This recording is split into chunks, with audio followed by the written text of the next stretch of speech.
Sister குஷி குஷியா இருக்கிறீங்களா? ஓம் சாந்தி brother, குஷி குஷியா இருக்கேன். ஸோ ரொம்ப நாளா ஒரு கேள்வி. நான் நாஸ்திகனா இருக்கும் பொழுதே கிறிஸ்தவர்களை கேட்பேன். நான் உங்க கடவுளை இந்த அளவுக்கா ஒரு பொறுமை சகிப்புத்தன்மை இல்லாம இருப்பார்? ஒரு பழத்தை சாப்பிட்டதுக்காக சொர்க்கத்தை விட்டு துரத்துவார் ஆதாமே வேலை அப்படின்னு கேட்டேன். ஸோ அதை சமீபமா நம்ம சேனல்ல ஒரு கிறிஸ்தவ தம்பதியினர் பேசும்போதும் கேட்டேன். இது அவங்க சொன்னாங்க, பழத்தை சாப்பிட்டதுக்காக துரத்தல, கட்டளையை மீறினதுக்காக துரத்துனாங்க அப்படின்ட்டு. சோ அப்படி பாத்தீங்கன்னா இங்க கூட பாருங்களாம், இந்த ராமாயணத்திலும் அந்த கோடு கீழ்ச்சிட்டு வராங்க, அந்த கோடை தாண்டினதுனாலதான் ராவணன் கத்துறான். சோ இது ரெண்டுத்துக்கும் புரிய வைக்கிறது கொஞ்சம் கஷ்டம்தான். ஆனா ரெண்டும் ஒரே விஷயத்தை குறிக்குது. எப்படி ஒரே விஷயத்தை குறிக்குது அப்படின்னா, அதுல என்ன ஒரு கனியாக அது சொல்லப்பட்டிருக்கும் அப்படின்னா, நல்லது கெட்டதை பகுத்தறியக்கூடிய கனி அப்படின்னு சொல்லப்பட்டிருக்கு. அது நல்லது தானே. நல்லது கெட்டதை பகுத்தறியக்கூடியது நல்ல விஷயமா இல்லையா? அதை சாப்பிட்டா நீ தேவர்கள் மாதிரி புத்திசாலி ஆயிடுவ. அப்ப அது நல்லது தானே சாப்பிடுறது. அததான் சாத்தன் சொல்றான், நீ தேவர்கள் மாதிரி ஆயிடுவேன்னு தான் கடவுளுக்கு உன் மேல பொறாம, நீ சாப்பிடு அப்படின்னு சொல்லிடுவான். 2 பேர் சாப்பிட்டுருவாங்க.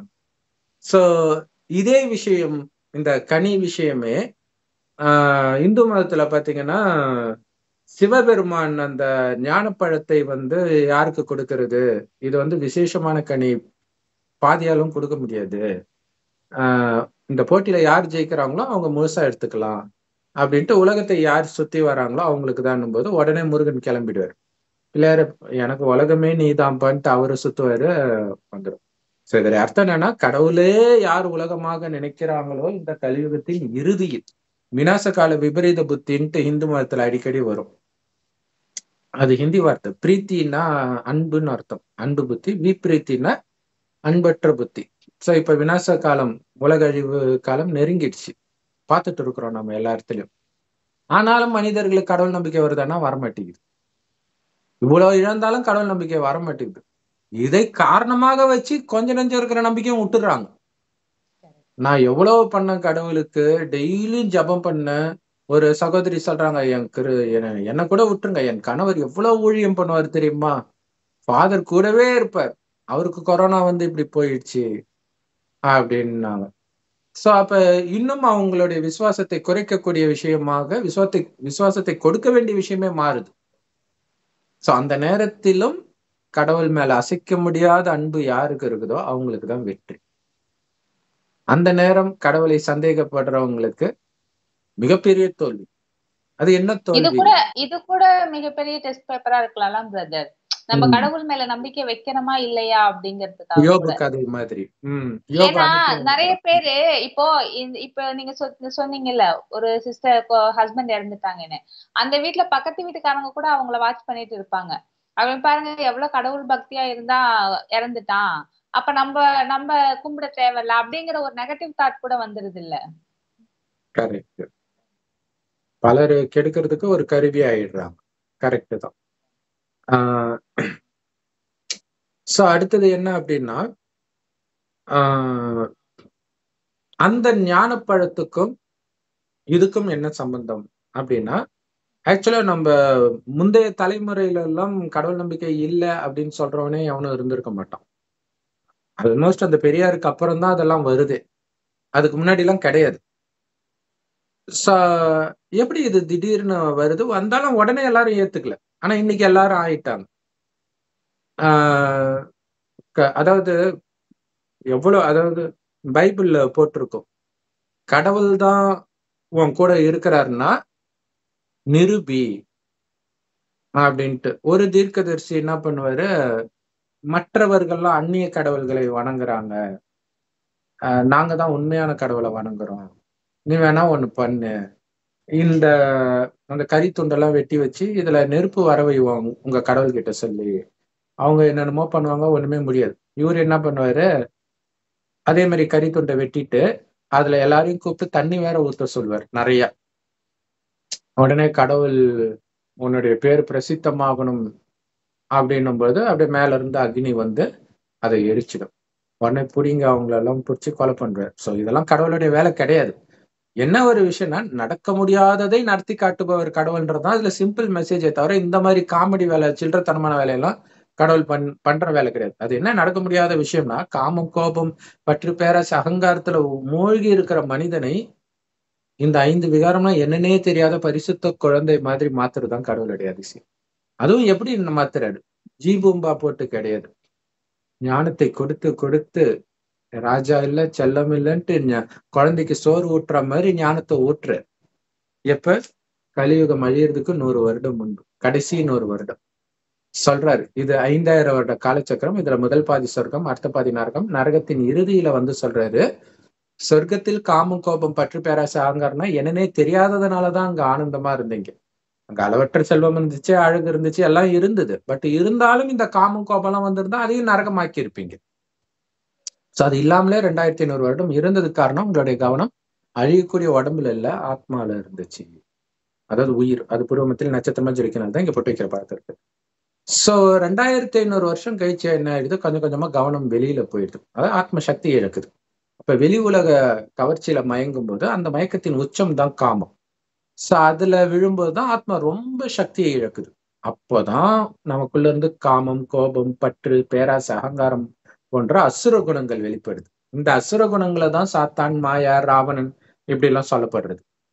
சோ இவனுக்கு நாம அடிமை ஆயிட்டோம். இந்த அடிமைத்தனத்திலிருந்து மீட்பதற்கு கடவுள் கடைசி 100 வருடம் வருவதைத்தான் பைபிள் குரான்ல எகிப்துல அடிமையா இருந்தவங்களை மீட்டார். ராமாயணத்துல ராவணனுடைய சிறையிலிருந்து சீதையை மீட்டார். ஒரே விஷயம்தான். ஆனா எல்லாமே ஆத்மா சம்பந்தப்பட்ட விஷயம். ஒரு மனுஷன் கத்திட்டு போல. காமம், கோபம், பற்று, பேராசை, அகங்காரம்ன்ற 5 விகாரம் ஆணிடமும் இதே 5 விகாரம் பெண்ணிடம் உள்ள இணைந்த ரூபம் தான் 10 தலை ராவணன். அவன் நம்ம எல்லாருக்குள்ளயும் இருந்து நம்மை அடிமைப்படுத்திட்டான். காரணம் உடம்புன்னு நினைச்சதுனால. புலனின்பத்தின் மூலமாக ஆனந்தத்தை அடைய வேற வழி இல்லை. ஏன்னா சொர்க்கத்தில் ஆத்மா நினைக்கும் போது ஆத்மாவிலே ஆனந்தம் இருக்கும். ஆத்மாவுடைய உண்மையான குணம் ஆனந்தம். வெளியில சார்ந்து இல்ல ஆனந்தம், எவ்வளவு அழகா இருந்தாலும். அப்படி இருந்தவர்கள் இன்னைக்கு வெளி உலக விஷயத்துல மயங்கி கிடக்குறாங்க, சக்தியை இழந்து கிடக்குறாங்க. என்ன சொல்றது, பேட்டரி ஃபுல்லா காலியான செல்போன் மாதிரி ஆயிட்டாங்க. சோ இப்ப பேட்டரியை, ஆத்மான்ற பேட்டரி நிரப்புறதுக்கு இறைவன் சொல்றார், என் ஒருவனையே நினைவு செய்யுங்க. நீங்க அழியக்கூடிய உடம்பு கிடையாது, ஆத்மான்னு உணர்ந்து என்னை நினைவு பண்ணுங்க. எந்த அளவிற்கு நீங்க இறைவன் நினைவு மற்ற எந்த நினைவும் இல்லையோ அந்த அளவிற்கு ஆத்மாவின் செல்லு சார்ஜ் ஆகிக்கிட்டு இருக்கும். சோ நம்ம பண்ண வேண்டியதெல்லாம் இறைவன் நினைவிலேயே இருக்கணும். இந்த செய்தியை மற்றவர்களுக்கு கொடுக்கணும். ஏன்னா இதை இறைவன் நேரடியா வந்து சொல்றாரு, யாரையும் அனுப்பல. இது வரைக்கும் வந்தவர்களும் மதத்தை ஸ்தாபனை செய்ய வந்தவர்களே தவிர இறை தூதர்கள் கிடையாது. இறைவனுடைய செய்தி இறைவன் கிட்ட மட்டும்தான் இருக்கு. அல்லாவின் செய்தி அல்லாவிடம் மட்டுமே இருக்குன்னு குரான்ல இருக்கும். பிதாவின் சித்தத்தின்படி வழி நடக்கிறவங்களுக்கு தான் சொர்க்கத்தில் இடமே தவிர என்னை நோக்கி கூப்பிடுறவங்களுக்கு கிடையாதுன்னு இயேசு சொல்லியிருப்பார். சோ அப்ப அந்த மதஸ்தாபகர்களை பிடித்தது எல்லாம் தப்புன்னு சொல்ல முடியாது. ஏன்னா கடவுள் வரல, அது வரைக்கும் எதையோ புடிச்சுக்கணும்னு புடிச்சுக்கிட்டாங்க. இப்ப எல்லா கிளையும் உடஞ்சி விழுது. சோ இப்ப இறைவனை பிடிங்க, அழிவற்ற ஆதாரம். அவர் செம்பொன் நிறமான ஒளி உலகத்துல நட்சத்திரமா இருக்கார். இதைத்தான் பரந்தாமம் இந்துக்களும் பரலோகம்னு கிறிஸ்தவர்களும் சொல்றாங்க. இறைவனைத்தான் சிவபெருமான இந்துக்களும் பரமபிதான்னு கிறிஸ்தவர்களும் அல்லான்னு முஸ்லிம்களும் சொல்றாங்க. கடவுள் ஒருவரே. மற்றபடி தாயின் கர்ப்பத்தில் பிறந்த இயேசுவோ ஸ்ரீகிருஷ்ணரோ அல்லது யாருமே கடவுள் கிடையாது. அவரு இறுதியில வர்றார், வந்து என்ன சொல்றாரு, ஆத்மான்னு உணர்ந்து என்னை நினைவு பண்ணு.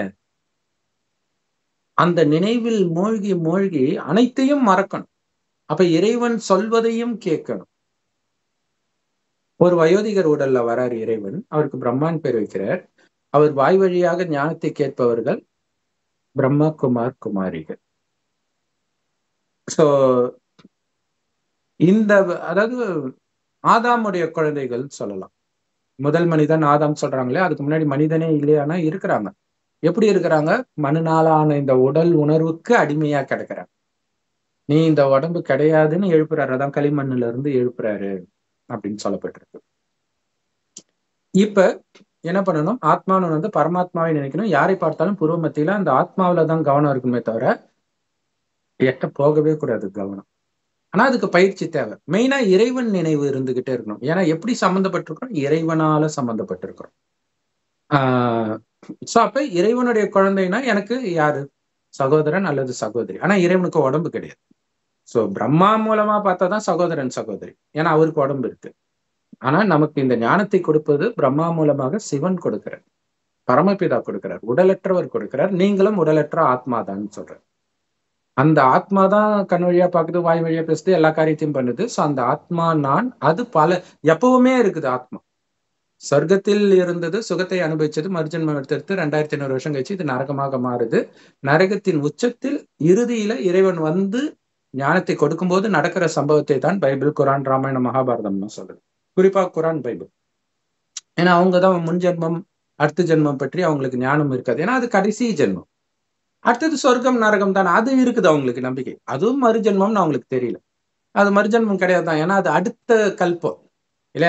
ஒரு கல்பம் 5000 வருடம், ஒரு கல்பம். அது முடிஞ்சோன்னா உலக அழிவு முடிந்து இதே பூமி சொர்க்கம் ஆகுது. சோ அப்ப இதே பூமி சொர்க்கம் ஆகுறதுனால்தான் கடைசியில வந்து கல்லறையில இருந்து எழுப்புவேன்னு சொல்லப்பட்டிருக்கு. சொர்க்கம்னு ஒண்ணு ஏற்கனவே இருந்துச்சுன்னா அப்பவே இறந்த உடனே எல்லாம் மேல போயிடுவாங்க இல்லையா? அப்ப எதுக்கு வெயிட் பண்றாங்க? அப்ப இனிமேல்ட்டு தான் சொர்க்கம் உருவாகும். அப்ப உனக்கு இந்த ஞானத்தை கொடுத்து எழுப்புவேன், நீ தான் தேவதையா இருந்த, மீண்டும் வா அப்படின்னு சொல்றேன். சோ இந்த ஞானத்தை நீங்க எடுத்ததும் இல்லாம மற்றவர்களுக்கும் கொடுங்கள்னு கடவுள் நமக்கு சொல்ற ஞானத்தை தான் அங்க பைபிள்ல வெளிப்படுத்து. உலகம் ஃபுல்லா போய் செய்தியை கொடுங்கன்னு இயேசு சொல்றாரு. என்ன செய்தி கொடுப்பீங்க? நமக்காக இயேசு மரித்தார். அப்படியா? இறந்துட்டாரா? எப்படி நமக்காக மரித்தார்? அவர் பாவத்தை அழிச்சிட்டார். அப்ப நம்ம இனிமேல் பாவம் செய்யலாமா, செய்யக்கூடாதா? சரி, எது பாவம்? எதுக்குமே அவங்களுக்கு பதில் இருக்கு. கேட்டா மனிதன் பிறக்கும் போதே பாவியாக பிறந்தான். அப்ப அவர் அழிச்சாருன்னு நீங்க. சோ இந்த மாதிரி குழப்பங்கள் நிறைய இருக்கும். சோ கடவுள் இறுதியில தான் வந்து பாவத்தை அழிக்கிறதுக்கான வழியை உங்களுக்கு கொடுக்கிறார். நீங்க தான் அழிக்கணும். ஏன்னா இது குணம் இல்லையா? பாவம் செய்யற குணம் இருக்குது. காமத்தை தூண்டக்கூடிய சூழ்நிலை, கோபத்தை தூண்டக்கூடிய சூழ்நிலை, பற்று, பேராசை, அகங்காரத்தை தூண்டக்கூடிய சூழ்நிலை வரும்போது மனம் சலனம் ஆகுது இல்லையா? கோபம் வருது, காமம் வருது. அதுதான் பாவம். அது இருக்குது, முன் ஜென்மத்துல இருந்தே வருது. சொர்க்கத்துல இருக்காது, நரகத்துலதான் அது வரும். சொர்க்கத்துல காமம்னா என்னன்னே தெரியாது.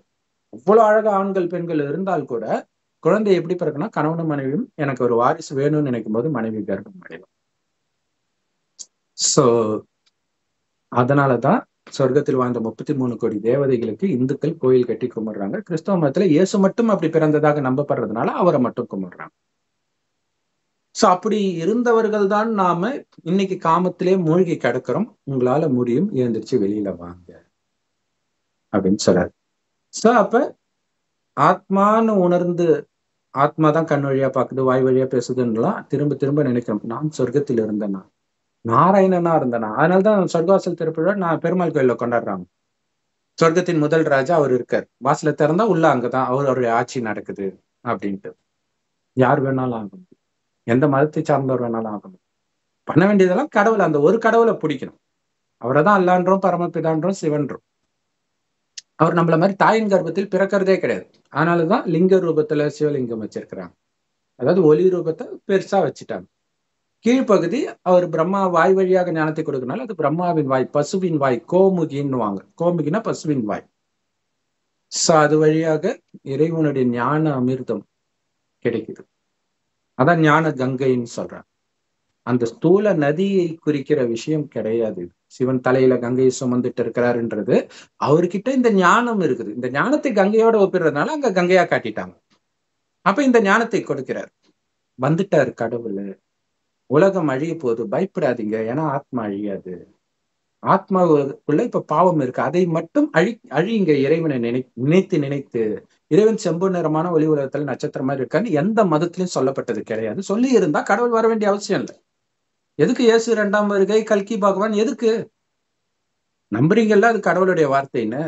அப்ப திரும்ப வந்து என்ன பண்ண போறார்? அப்ப அங்க ஏதோ மிஸ்டேக் இருக்குன்னு. அதுவே உங்களுக்கு போதும்னா கடைசியில வர வேண்டிய அவசியம் கிடையாது இல்ல. ஞானத்தை கொடுப்பதற்கு தான் கடவுள் வர்றார், சொர்க்கத்திற்கான ஞானத்தை. மற்றபடி எல்லா மதமும் வந்தது. இப்ப இயேசு வர்றதுக்கு முன்னாடி உலகம் மோசமா இருந்ததாக பைபிள்ல சொல்லப்படுது. ஆனா உண்மையில அப்படி கிடையாது. இப்பதான் உலகம் மோசமா இருக்கு. பட் பைபிள் சொன்னது உண்மைன்னு எடுத்துட்டீங்கன்னா இயேசுக்கு முன்னாடி உலகம் மோசமா இருக்கு, இயேசுக்கு அப்புறம் இன்னும் மோசமா இருக்கு. அவர் இறந்து 2000 வருஷம் கழிச்சு ரொம்ப ரொம்ப ரொம்ப ரொம்ப மோசமா இருக்கு. மொத்தத்துல என்னாச்சு, அவர் வந்ததுனால எந்த நன்மையும் நடக்கல.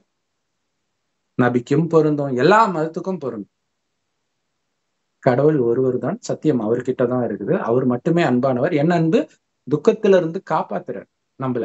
நீங்க இன்னைக்கு அனுபவிக்கிற அத்தனை நோய்க்கும், பணக்கஷ்டம், மனக்கஷ்டம், உறவுகளின் ஏமாற்றம், இயற்கை சீற்றம், யுத்தங்கள், எல்லாத்துக்கும் காரணம் நீங்க செய்த பாவம்.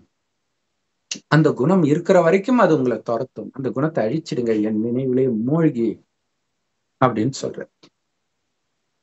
இறைவன் நினைவுல இருக்கணும். ஒரு காதலனை நினைச்சுக்கிட்டே இருக்க முடியும் யார் கூட பேசிட்டு இருந்தாலும், இல்லையா? காதலனை நினைக்கிறதுக்கு நான் கண்ணை மூடி நினைக்கிறேன்னா இருப்பாங்க? கிடையாது. அப்படி இறைவனை நாம நினைக்கிறதுனால அவர் தான் நம்முடைய கணவன். அந்த பார்வதி தேவி நாம தான், சிவனுடைய பார்வதி தேவி. பைபிள்லயும் இருக்கும், நான் ஒரு திருடன் மாதிரி நள்ளிரவுல மணவாளனாக வருவேன்.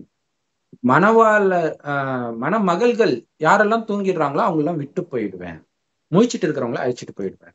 அப்ப அவங்க மணமகள்னு சொல்றது ஆத்மாக்கள். அதான் சீதை, அதே கதை தான் இது, இல்லையா? இரவுன்றது கலியுக இரவு, உடல்ன்ற உணர்வுல மூழ்கி கிடக்குறாங்க. இப்ப எழுப்புறாரு ஆத்ம உணர்வுல வந்து, ஆத்மாவை பார், காமம் கோபம் பற்று பேராசை அகங்காரத்துல இருந்து புத்தியை நீக்கு, வெளி உலக காட்சியில இருந்து புத்தியை விலகு, என் நினைவுல மட்டும் இருன்ற. இந்த ஞானத்தையும் கொடுத்துக்கிட்டே இரு. என்ன ஆகும் இதனால்? ஆத்மா தூய்மையாக ரெண்டு விஷயம் நடக்கும்.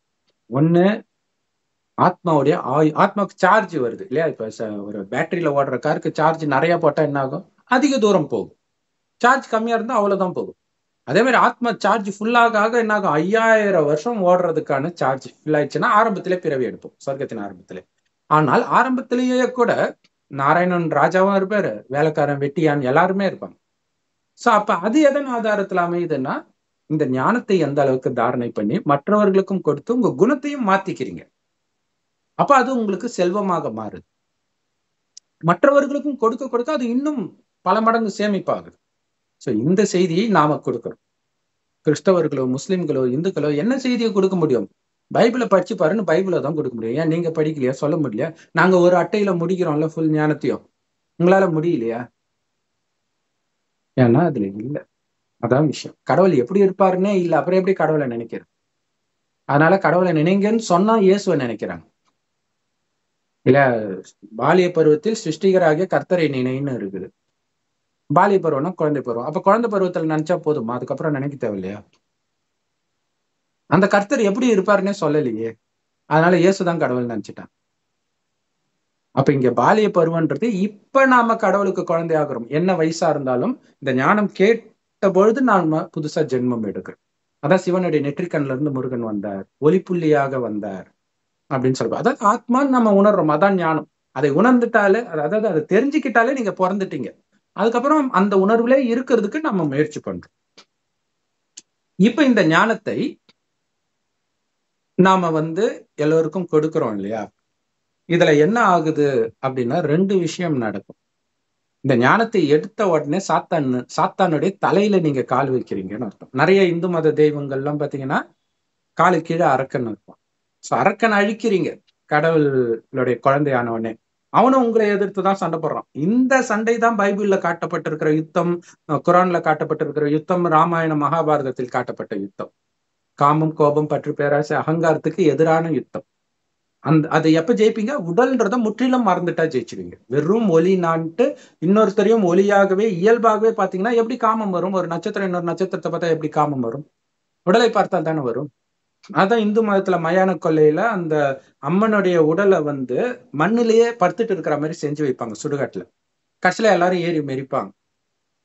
அப்ப என்ன அர்த்தம்னா, எப்ப அந்த தேக உணர்வை உடைக்கிறாங்களோ அப்பதான் அவங்க தெய்வீக நிலையை அடையிறாங்கன்னு அர்த்தம். சோ இவ்வளவு ரகசியம் இருக்குது எல்லா மதத்திலுமே. இறைவன் கொடுக்கிற ஞானத்தின் மூலமாக மட்டும்தான் அனைத்துக்கும் நம்மளால விளக்கம் கொடுக்க முடியும். சோ இப்ப இந்த கனி பார்ட்டுக்கு வரும். அது என்ன கனி அப்படின்னு தோணும்.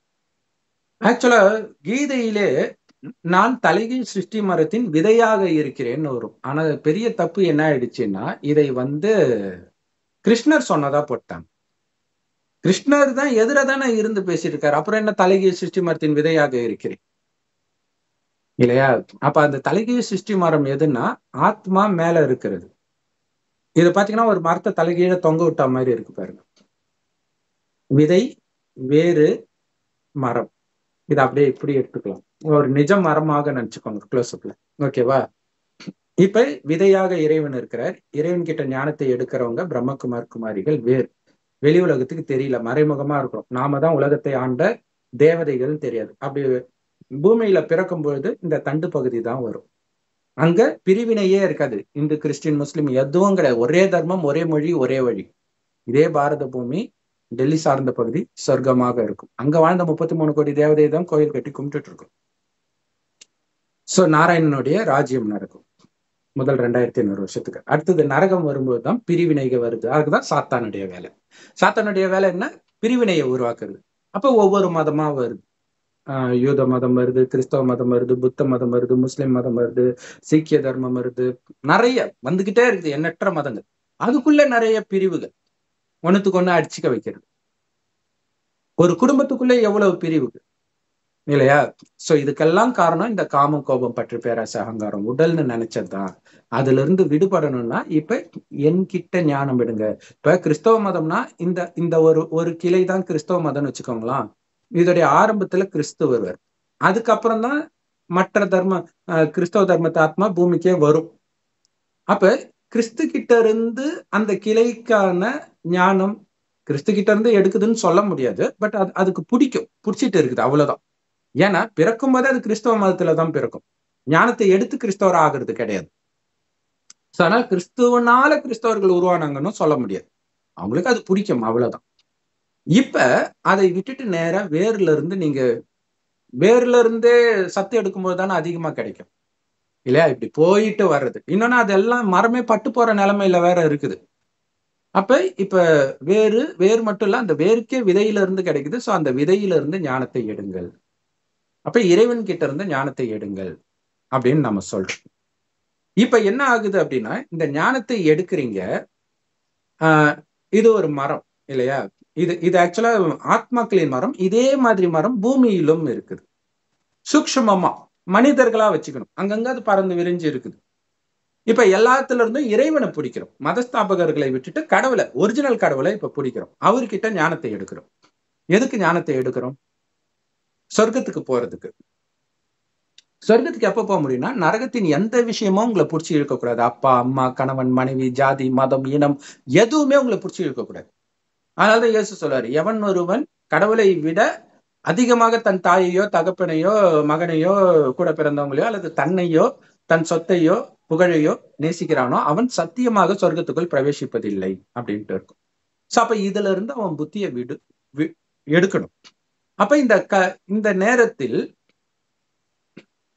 இங்க எல்லாம் என்ன இருக்குது? காமம், கோபம் அல்லது கவர்ச்சிகரமான விஷயம், காமம், இந்த மாதிரி விஷயங்கள் இருக்குது. இது சாத்தான் கொடுக்கிற கனி. ஓகேவா? அடுத்தது இறைவன் கொடுக்கிற இந்த ஞானம் இருக்குல்ல, இந்த ஞானத்தை சொல்றதுனால உங்களுக்கு ஒரு அகங்காரம் வரலாம். எந்த மதத்திற்கும் தெரியாததை நம்ம சொல்றோமே, அது உண்மைதான். ஆனா அது நம்மளது கிடையாது. கடவுள் சொல்றதை அப்படியே வாங்கி கொடுக்குற ஒரு மைக்கு, அவ்வளவுதான் நம்ம இல்லையா? சோ அப்ப என்னன்னா, இந்த ஞானத்தை கொடுக்க கொடுக்க அந்த கனி பெருசாயிட்டே இருக்குது. இப்ப இது தேவதை கன்று நடப்படுது. சோ இந்த மரத்தை விட்டுருங்க, இது பல தர்மத்தின் மரம். இப்ப ஒரு தர்மத்தின் மரம் தேவதை கன்று நடப்படுது. அல்லது உங்களை மட்டும் எடுத்துக்கோங்களா, நீங்க இந்த 5000 வருடத்துல 84 பிறவி எடுக்கிறத ஒரு மரமா வச்சுக்கலாம். ஒரு பிறவியும் ஒரு கிளையா போகுது. ஆனா ஃபுல்லா அந்த ஒரு விதை, இந்த ஒரு ஆத்மால இருந்து வர மரம் அது. இப்ப அந்த 84 பிறவிக்கு தேவையான அத்தனை ஊட்டச்சத்தும் கடவுள் நிரப்புற. அதுக்கு என்ன பண்ணா, இறைவனை தவிர வேற எதையுமே நினைக்க கூடாது. வேற எதை நினைத்தாலும் என்ன ஆகும்னா, ஆத்மாவுடைய சக்தி குறைய ஆரம்பிச்சிடும். சோ அப்ப என்ன ஆகுதுன்னா, சொர்க்கத்தை ஒரிஜினல் சொர்க்கம் அது இனிமேல் தான் வரப்போகுது. ஆனா இப்ப நரகமே சொர்க்கம் மாதிரி மனிதர்களுக்கு அனுபவம் ஆகும். அப்ப அந்த நரகத்தின் கனிகளை சுவைக்கணும்னு மனிதர்கள் விரும்புறாங்க, அதாவது நரகத்தின் சுகங்களை. சோ அதை நீ சுவைக்காதேன்னு கடவுள் சொல்ற. இந்த நரகத்தின், ஏன்னா அந்த மரத்தை தான் கடவுள் எரிக்க போறார். இல்ல இந்த மரம் பட்டு போச்சு, உலகம் அழிய போகுது. இந்த மனித சிருஷ்டி மரம் பூமியில இருக்கிறது, அதான் உலக அழிவு. அந்த மனித சிருஷ்டி மரம் அழிக்கப்பட போகுது. அந்த நேரத்துல போய் நீ அந்த கனியை சாப்பிட்டு காமம், கோபம், பற்று, அதாவது காமம், கோபம், பற்று, பேராசை, அகங்காரம், இந்த குணம் எது வந்தாலும் அந்த கனியை நீ சாப்பிட்டுட்டேன்னு அர்த்தம். சொர்க்கத்திற்கு வரக்கூடிய தகுதியை இழந்துட்டேன்னு அர்த்தம். குறிப்பா காமம். சோ அதுதான் பார்க்கிறதுக்கு ரொம்ப அழகா இருக்குது அந்த கனி அப்படின்ட்டு அந்த சாத்தான் சொல்லும். ஏன்னா இருக்கிறதுல மிகப்பெரிய எதிரி காமம். கீதையில 3 அத்தியாயம் அதுக்கு தான் கொடுக்கப்பட்டிருக்கும். அதனாலதான் இயேசு சொல்றாரு, ஒரு பொண்ணு இச்சையா பார்த்தாலே நீ விபச்சாரம் ஆல்ரெடி பண்ணிட்டேன்ற. இப்ப ஆக்சுவலா இப்போ இன்னொரு ரகசியம் என்னன்னா, ஈரான் நாட்டுல பயங்கர யுத்தம் நடக்குது, எல்லாம் நம்ம பார்த்துட்டு இருக்கிறோம். ஆனா இதே நேரத்துல பயங்கர ஸ்ட்ரிக்ட் பண்றாங்க ரூல்ஸ். பெண்ணு முகமே வெளில தெரியக்கூடாது. ஆக்சுவலா அந்த பர்தா லூசா அணிஞ்சாங்கன்றதுக்காக ஒரு பொண்ணை அரெஸ்ட் பண்ணி அந்த பொண்ணு இறந்து பெரிய கலகமே வெடிச்சுது. ஆனா இப்ப மறுபடியும் ஸ்ட்ரிக்டா ரூல்ஸ் பண்றாங்க. ஏன் தெரியுமா? ஏன்னா பைபிள், பழைய ஏற்பாடு, குரான் எல்லாத்துலயுமே இந்த காமத்திற்கும் கடவுள் நமக்கு கொடுக்கக்கூடிய வெற்றிக்கும் தொடர்பு இருக்குதுன்னு போட்டிருக்கு. விபச்சாரம் இருந்தா நீ தோத்துடுவேன்னு இருக்குது. அப்ப ஒரு பெண்ணை இச்சையா பார்க்கறது விபச்சாரம்னு அவனுக்கு தெரியுது பாருங்க. பார்த்தாலே அவனை அறியாம, அது ஆக்சுவலா பைபிள்ல தான் அதை ஃபாலோ பண்ணணும். ஆனா அவங்களுக்கு அது தெரியுது. அவங்க யுத்தம் தான் பண்றாங்க, தீவிரவாதம் அவனுக்கு தப்பா தெரியல. ஆனா உண்மைதான், அதை விட பெரிய பாவம் காமம் தான். கடவுள் சொல்றாரு, கொலை பண்றதோட பெரிய பாவம் காமம் தான்ட்டு. நான் ஆச்சரியப்பட்டாது. இப்ப 2 நாள் முன்னாடி தான் அந்த சட்டம் இயற்றி இருக்கிறாங்க. யாராவது வாயை திறந்தாலே அரெஸ்ட். உனக்கு போராடுறதுக்கு எவன் உரிமை கொடுத்தான்? போராடுறதுனால தானே நீ இவ்வளவு நேரம் கலகம் பண்ணுன்ட்டு அரெஸ்ட் பண்றது. ஸோ இது மெயினா ஒரு பொண்ணு அரை நிர்வாணமா ஸ்விம்மிங் சூட்ல 2 பீஸ்ல அந்த இடத்துல அலைஞ்சுது. அது உலகம் ஃபுல்லா பார்த்தது. அப்போ உனக்கு இந்த அளவுக்கு உரிமை இருக்கிறதுனால தானே நீ பண்ற அப்படின்ட்டு சட்டத்தை இப்படி பண்ணிட்டாங்க. அப்ப பாருங்க, இவங்க ஒண்ணு நினைக்க அது வேற மாதிரி ஆகுது பாருங்க.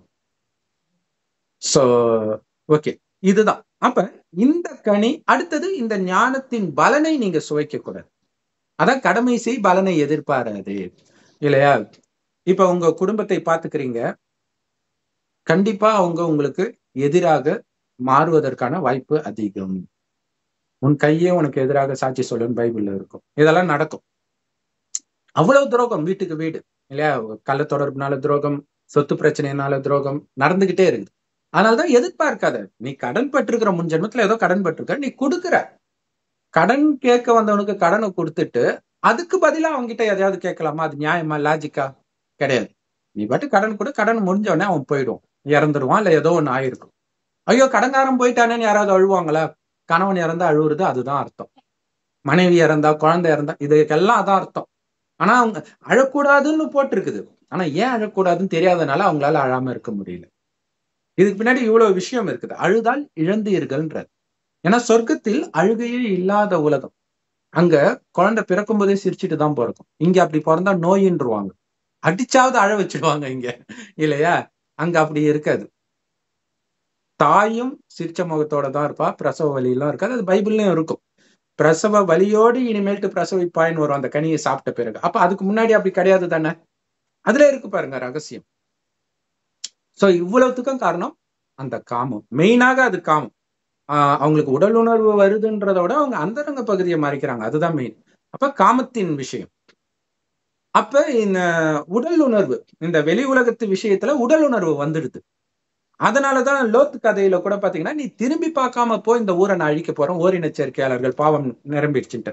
அது நம்ம ஏற்கனவே சொன்னா, ஓரின சேர்க்கைன்றதே காமம் தான். ஓரின சேர்க்கை மட்டும் கிடையாது, ஆண் பெண் சேர்க்கையும் சேர்த்துதான் அங்க ஓரின சேர்க்கைன்னு சொல்லப்படுறது. ஏன்னா கடவுளை பொறுத்த வரைக்கும் ஆத்மா எல்லாம் ஆண்கள் தான், உடல் தான் ஆண் பெண். ஏன்னா ஆத்மாவுக்கு தானே சொத்து கொடுக்கிறாரு கடவுள், உடலுக்கு கொடுக்கல. சோ ஆணா இருந்தாலும் பெண்ணா இருந்தாலும் கடவுள் சொத்து அடையிறதுக்கு சம உரிமை இருக்குது. அப்ப ஆத்மாவை தான் அவர் பாக்குறாரு. அப்ப ஆத்மா எல்லாம் ஆண்கள்னா கணவனும் கடவுளுக்கு ஆண் தான், பெண்ணும் கடவுளுக்கு ஆண் தான். அவங்க ஓரின கணவன் மனைவி காமத்துல ஈடுபடுறாங்கனாலே ஓரின சேர்க்கையில ஈடுபடுறாங்கன்னு தான் அர்த்தம். சோ ஓரின சேர்க்கையைத்தான் கடவுள் அதிகமாயிடுச்சு, ஊரை எரிக்கிற, நீ திரும்பி பார்க்காம போன்றாரு. அப்படின்னு அர்த்தம், அந்த குணம் உனக்கு வரக்கூடாது, விலகி இருன்ற. அதுதான் இங்க பிரம்மகுமாரிகள் மூலமாக கடவுள் ஞானத்தை கொடுக்கும்போது, நீ பார்த்தும் பார்க்காமல் கேட்டும் கேட்காம இருக்கிற பழக்கத்தை வளர்த்துக்கோ. இந்த உலகத்துல நான் சொல்வதை மட்டும் கேள், என்னை மட்டும் நினைவு செய், யாரை பார்த்தாலும் ஆத்மான் மட்டும் பாரு. அதுவும் தேவையில்லாம பார்க்க தேவையில்லை, அதிகமாக பேச தேவையில்லை. இந்த மாதிரி தினம் தினம் கடவுள் கொடுக்கிற ஞானமாகிய முரளியில் வரும். பிரம்மகுமாரிகள் ராஜயோக தியான நிலையத்துல முற்றிலும் இலவசமா கிடைக்குது. யூடியூப் வெப்சைட்ஸ்ல இருக்கு. அதோட லிங்க் இந்த வீடியோக்கு டிஸ்கிரிப்ஷன்ல கொடுக்குறோம். அவசியம் பார்த்து பயன்பெறுங்கள். சோ அப்ப நாம இப்ப சேர்த்து வைக்கிறோம் சொர்க்கத்திற்காக. இங்க நீங்க எதை அனுபவித்தாலும் அங்க சொர்க்கத்துல இங்க உலகத்திலேயே இதுவரைக்கும் பிறந்த ஆண்கள்ல நம்பர் 1 பேரழகன் நாராயணன் தான். நம்பர் 1 புத்திசாலி நாராயணன் தான்.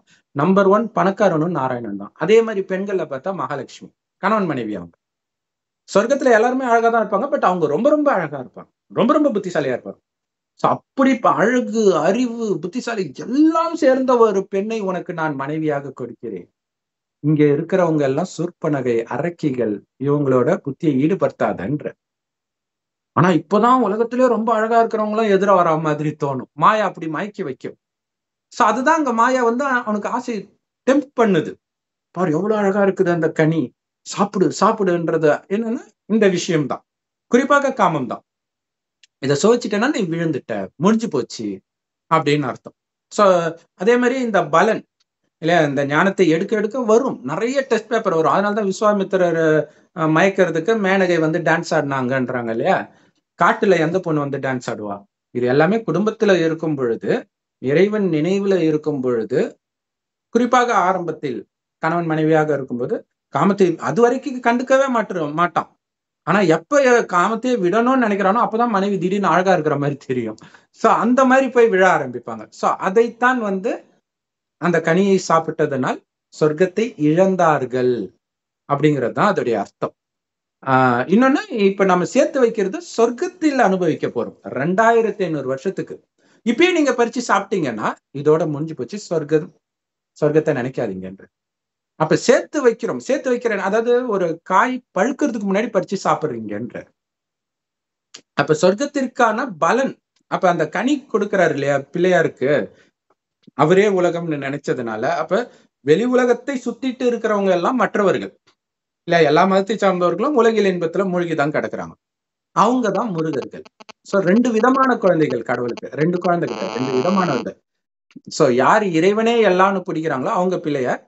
அப்ப நினைவுல இருந்து இந்த ஞானத்தை கொடுத்து சேர்த்துக்கிட்டே இருக்கிறாங்க. இந்த ஞானத்தின் பலனை இது சேமிப்பாகிறது. அடுத்து 2500 வருடத்துக்கு நீங்க உழைக்காம சாப்பிடலான்ற.